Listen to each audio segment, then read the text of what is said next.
Eu corro pra te encontrar. Cheguei até aqui, anseio me entregar. A tua presença preenche o meu vazio, renova os meus dias.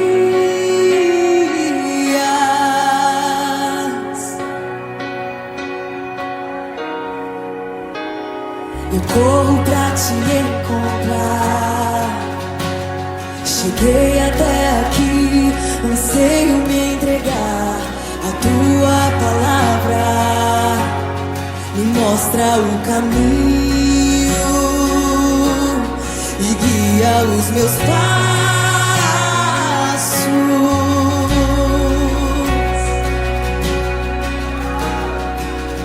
Fui criado pra ser cheio de ti, vem fluir em mim.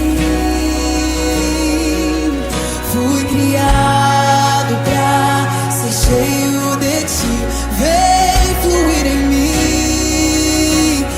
Espírito Santo, vem me encher. Espírito Santo, vem me encher.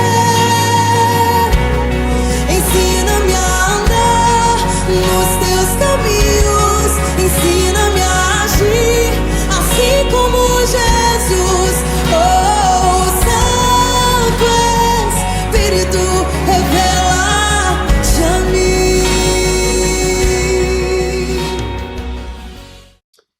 Olá, espero que você esteja muito, mas muito bem mesmo.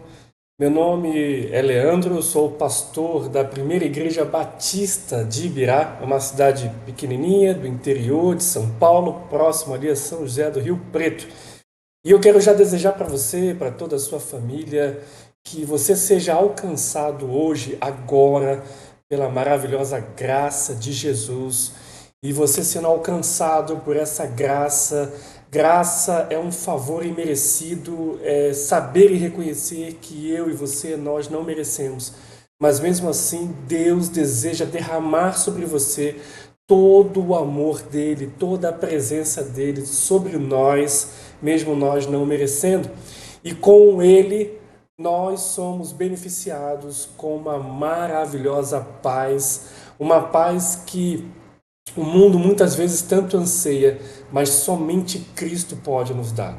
Jesus é o príncipe da paz e que essa graça te alcance e essa graça te alcançando, você também seja agora totalmente transformado por essa maravilhosa paz de Deus sobre você.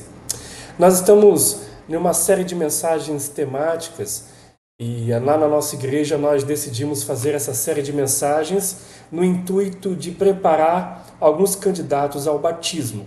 Mas tivemos uma direção de fazer essas gravações de mensagens nos cultos de domingo e não somente beneficiar aqueles que estão se preparando para o batismo, mas também para toda a igreja e relembrar e novamente fortalecer os fundamentos básicos de nossa fé.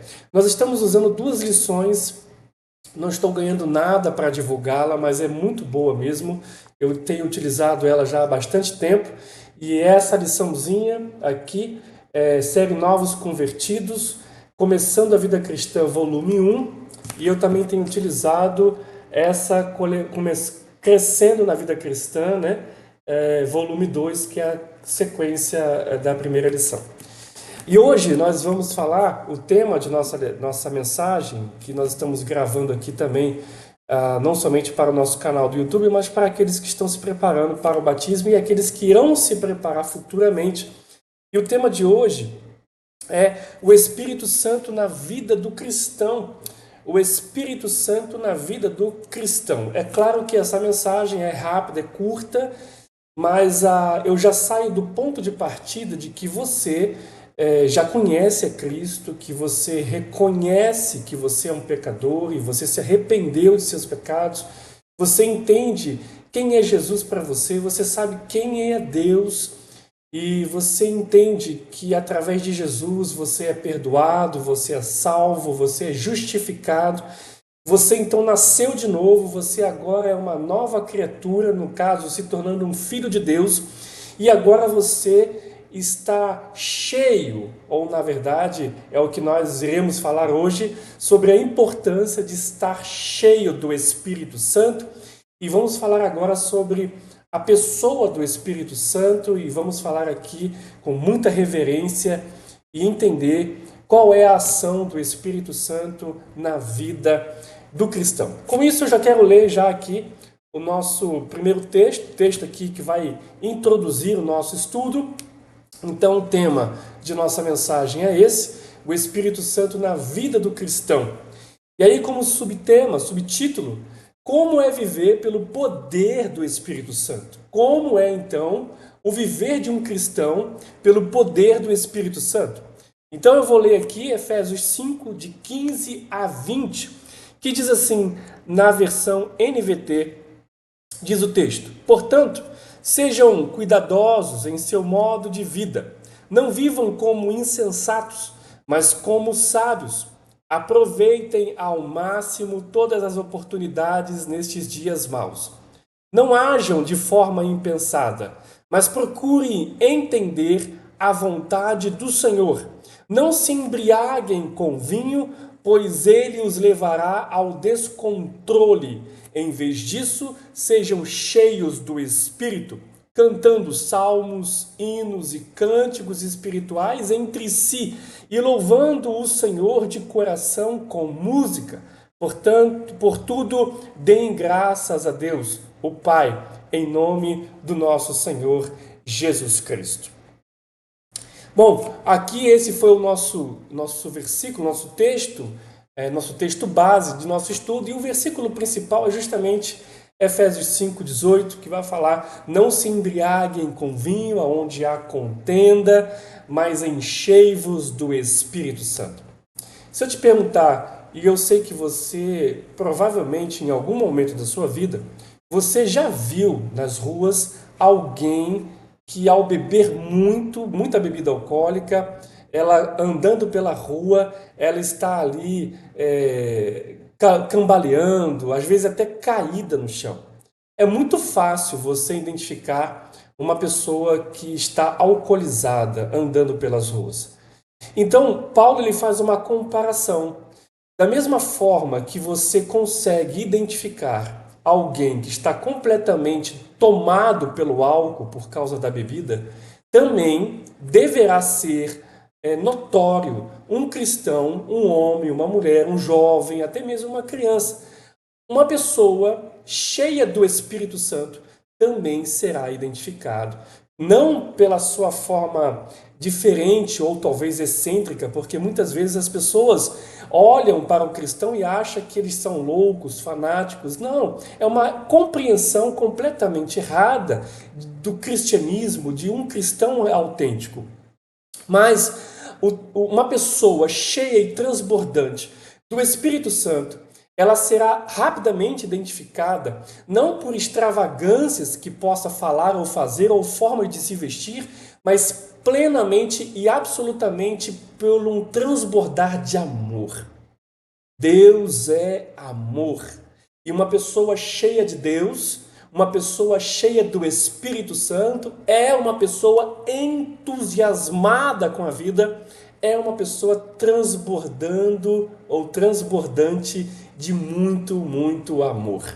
Uma pessoa que realmente ama, ela será rapidamente identificada. Então, já começamos aqui já a mensagem entendendo que uma pessoa cheia do Espírito Santo é uma pessoa cheia de amor, porque Deus é amor. Mas vamos lá entender então e responder aqui duas perguntas. A primeira pergunta que a gente precisa responder aqui de forma rápida, breve, é: quem é o Espírito Santo? Então precisamos entender quem é o Espírito Santo.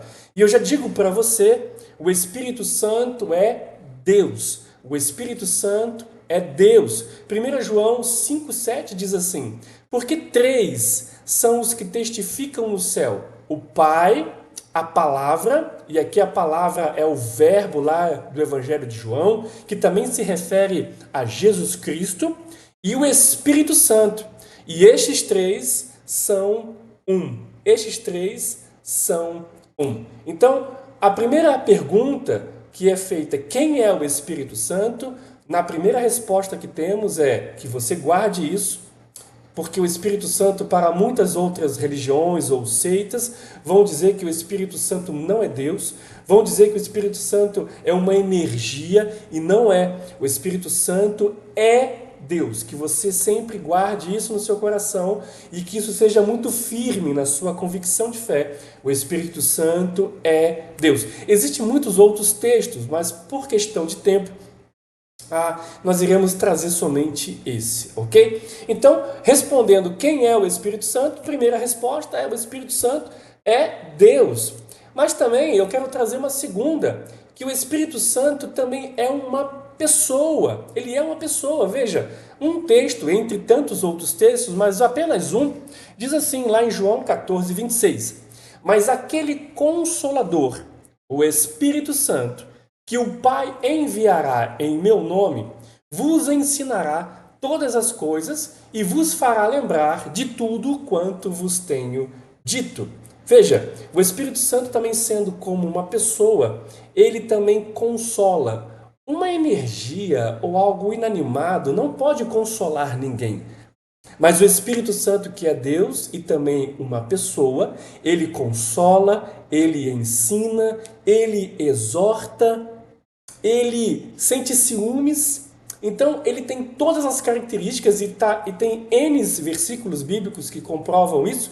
Ele também é uma pessoa. O Espírito Santo é Deus, o Espírito Santo é uma pessoa, mesmo que não seja visível aos nossos olhos, mas ele é real e ele habita em mim, ele habita em você, se você crê em Jesus Cristo como seu Senhor e como seu Salvador.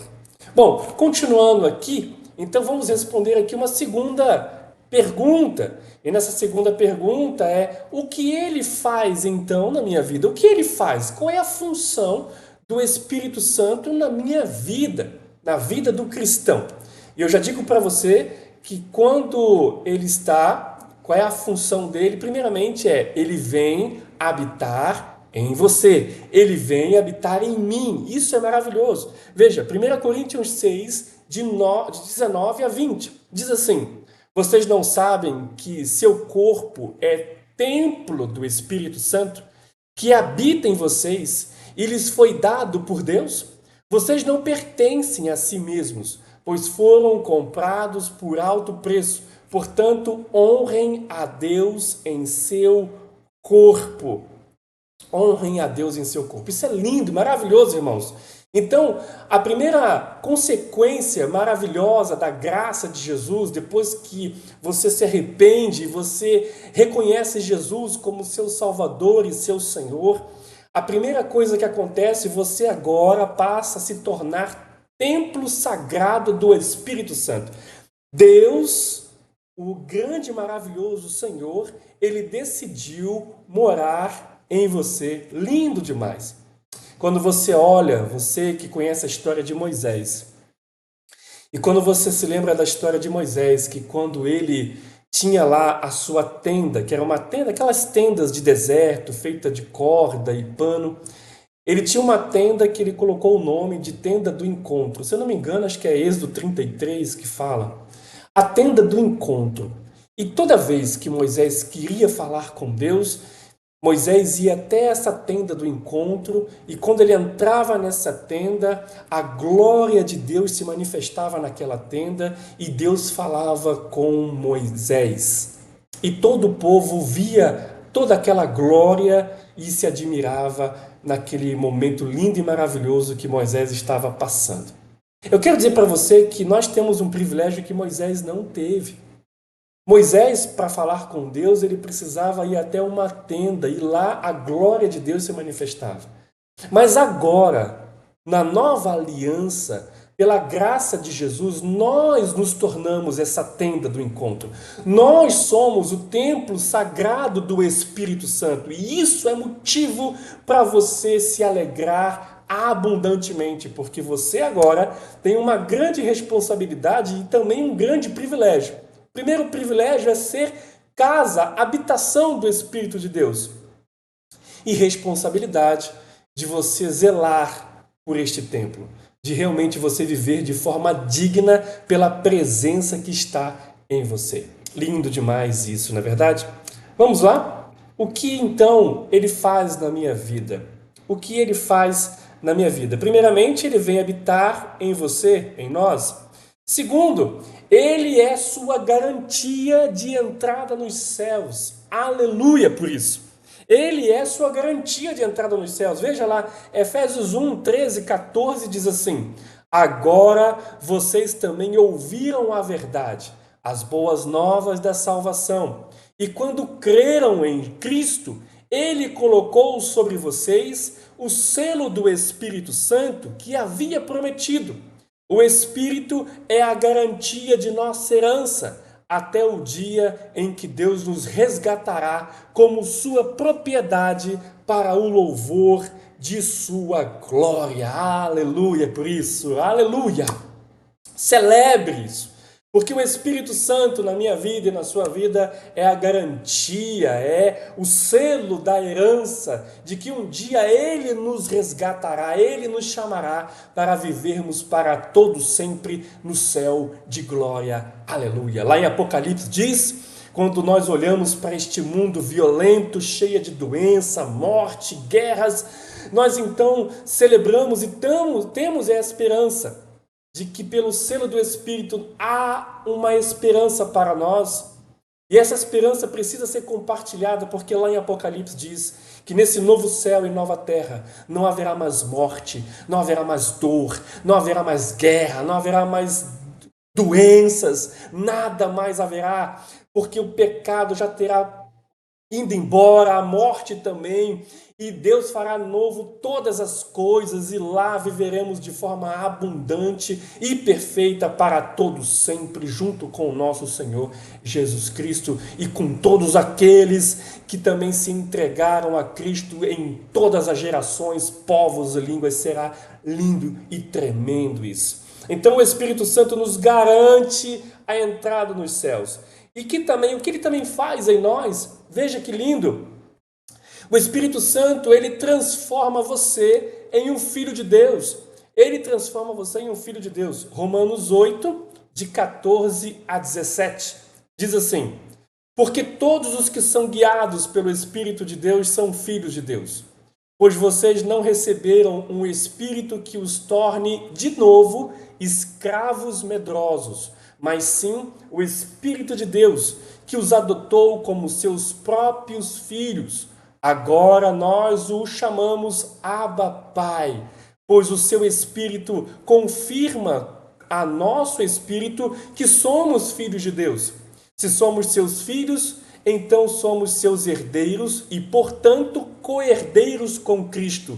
Se de fato participamos de seu sofrimento, participaremos também de sua glória, de sua glória. Aleluia. O Espírito Santo em nós, ele testifica com o nosso espírito de que agora somos filhos de Deus.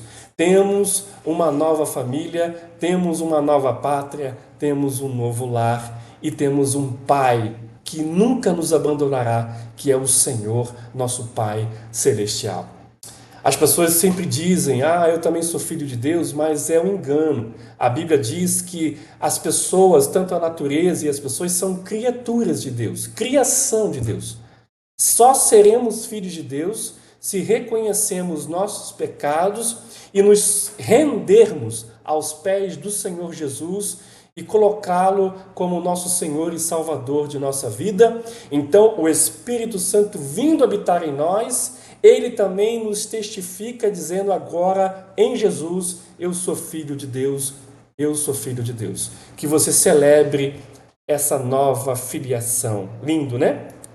Continuando aqui, o que ele faz na minha vida, o que o Espírito Santo faz na vida do cristão? Ele nos dá autoridade espiritual. Atos 1:8 diz assim: vocês receberão poder ou autoridade, força, quando o Espírito Santo descer sobre vocês, e serão minhas testemunhas em toda a parte. O Espírito Santo na vida do cristão nos dá autoridade para vencer as tentações, para vencer as obras e ciladas, identificar as ciladas de Satanás e poder vencer este mundo caído e realmente viver uma vida que agrada a Deus. O Espírito Santo nos dá autoridade e poder pela graça do Senhor, capacitação para viver de forma que agrada a Deus, ok? Vamos lá, o que o Espírito Santo também faz na vida do cristão? Ele derrama na vida do cristão e da igreja dons espirituais, isso mesmo, dons espirituais com a finalidade de edificar a igreja. E esses dons espirituais estão completamente atrelados à mutualidade cristã, que é o que é a mutualidade? É nós compartilharmos uns com os outros para que ninguém na igreja, na família de Deus, passe nenhum tipo de necessidade. Seja necessidade física, emocional, biológica ou emocional, sentimental, espiritual, seja qual for, mas pela mutualidade cristã e pela operação dos dons espirituais, a igreja se edifica e caminha vitoriosa. O texto de 1 Coríntios 12, de 7 a 11, diz assim: a cada um de nós é concedida a manifestação do Espírito para o benefício de todos. Poderíamos dizer aqui, para o benefício da igreja. A um, o Espírito dá a capacidade de oferecer conselhos sábios. A outro, o mesmo Espírito dá uma mensagem de conhecimento especial. A um, o mesmo Espírito dá grande fé. E a outro, o único Espírito concede o dom de cura. A um, ele dá o poder de realizar milagres. E a outro, a capacidade de profetizar. A outro, ele dá a capacidade de discernir se uma mensagem é do Espírito de Deus ou de outro Espírito. A outro, ainda, ele dá a capacidade de falar em diferentes línguas, enquanto a outro dá a capacidade de interpretar o que está sendo dito. Tudo isso é distribuído pelo mesmo e único Espírito, que concede o que deseja a cada um. Ok? Então o Espírito Santo, na vida do cristão, ele derrama, ele dá dons espirituais. Se você é cristão e o Espírito Santo está em você, com certeza ele já te concedeu, pelo menos entre muitos, um dom espiritual. Atrelado com o seu talento natural, ele espera que você utilize isso para a glória de Deus e para o testemunho, para que você testemunhe a sua fé às pessoas e que utilize os seus dons para que a igreja seja edificada, ok? E tudo isso deve ser operado e realizado não por vanglória, não para se mostrar espiritual, mas tudo deve ser feito com amor. Se você olhar lá em 1 Coríntios 12 e 1 Coríntios 14, que fala sobre dons espirituais, você vai perceber que o capítulo do meio, que é o capítulo 13, fala completamente do amor. Por que Paulo, então, fez isso?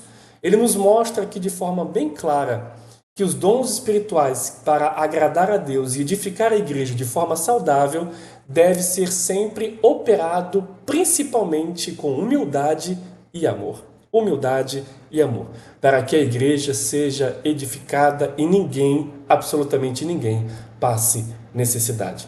Descubra em Deus qual é o seu dom espiritual e não deixe ele parado, porque você prestará contas a Deus dele. Então busque a Deus. Se você não sabe qual é o seu dom, busque a Deus em oração e procure identificar qual é o seu dom espiritual. E ao descobrir, comece a praticá-lo para que a igreja seja edificada. Vamos lá, caminhando já aqui para o final, já falamos dos dons espirituais. Estamos aqui então já caminhando para o fim. Então o que o Espírito Santo faz? E essa aqui eu entendo que é a principal delas. O Espírito Santo quer na vida do cristão transformar eu e você na semelhança de Jesus Cristo. E nós não nos transformamos na semelhança de Jesus por causa da manifestação de dons espirituais. Mas nós nos tornamos na semelhança de Jesus pela operação do fruto do Espírito. E o fruto do Espírito está relatado aqui em Gálatas 5, versículo 22 e 23, que diz assim: Mas o Espírito produz este fruto: amor, alegria, paz, paciência, amabilidade, bondade, fidelidade, mansidão e domínio próprio. Não há lei contra essas coisas. Não há lei contra essas coisas. Então, a operação do Espírito Santo em nós e o seu maior objetivo, além de tantos outros como já mencionei, mas o principal é nos transformar semelhantes a Jesus aqui na terra.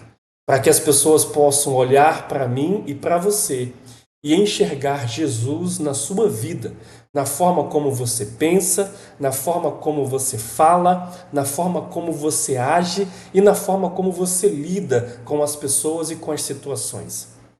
E você só consegue se tornar semelhante a Jesus se você for parceiro do Espírito Santo e não atrapalhar o agir dele e permitir que, juntamente com a sua obediência total e entrega total, você possa permitir que o Espírito Santo gere em você, junto com a sua colaboração, os frutos do Espírito. Uma pessoa que está transbordando do Espírito Santo, ela vai transbordar também desses frutos: amor, alegria, amabilidade, bondade, paciência, fidelidade, mansidão, domínio próprio. Que você realmente se pareça com Jesus e não atrapalhe o agir dele na sua vida e que você também não atrapalhe o agir dele na igreja. Como isso, pastor? É quando você se torna desobediente, não deixando Deus transbordar em você. Amar, por exemplo, não é um sentimento, é uma decisão. E o Espírito Santo vai te ajudar a amar as pessoas que você gosta e até mesmo as pessoas que a princípio você talvez não goste tanto. Mas Deus, o Espírito Santo, pede para que você ame essas pessoas. E você precisa decidir colaborar com o que ele deseja. Então, quando você colabora, ele começa a desenvolver o fruto em você e você passa a se tornar parecido com Jesus. E como é que você pode impedir, então, também o agir do Espírito Santo na igreja? É quando você não age na mutualidade cristã. O que é mutualidade? É reciprocidade. Orar uns pelos outros, visitar uns aos outros, ajudar uns aos outros, aconselhar, exortar uns aos outros. É quando você não tem vida na sua igreja. É quando você vai para a igreja e vai embora sem ter relacionamentos profundos. Você está impedindo, atrapalhando o agir do Espírito Santo na sua comunidade de fé. Não faça isso. Paulo já orientou na igreja de Tessalônica, quando ele diz assim: igreja de Tessalônica, não atrapalheis. Em outras versões mais antigas vai dizer: não extinguis ou apagueis a ação do Espírito Santo no meio de vocês. Mas isso é possível? É quando a igreja vive somente para si próprio e não para o outro, não agindo com mutualidade e não agindo com seus dons para beneficiar a vida do seu irmão. Então a gente acaba atrapalhando o agir do Espírito Santo em nossa vida. E eu quero finalizar aqui dizendo para você algo importante. Estar cheio do Espírito Santo é estar vazio de você mesmo. Vou repetir. Estar cheio do Espírito Santo é estar vazio de você mesmo. Lembre-se que estar cheio para o cristão, estar cheio do Espírito não é uma opção, mas é uma obrigação, é uma ordem de Deus. Se nós não nos empenharmos para isso, nós estaremos pecando, pecado de omissão, e estaremos trazendo mau testemunho para as pessoas lá fora, quando eu digo as pessoas que ainda não conhecem a Cristo, e a igreja passará por momentos difíceis por causa da nossa, talvez, desobediência ou negligência, de querer olhar somente para nós mesmos e não para o outro. Então eu quero dizer para você que é cristão, estar cheio do Espírito Santo é uma ordem de Jesus, E você faz isso pelo seu relacionamento direto com Ele, pela oração, jejum, estudo da palavra e principalmente pela obediência dela. Que Deus te abençoe e que Deus abençoe não somente a você, mas toda a sua família, em nome de Jesus. E até a próxima, assim querendo Deus. Um abraço. Tchau, tchau.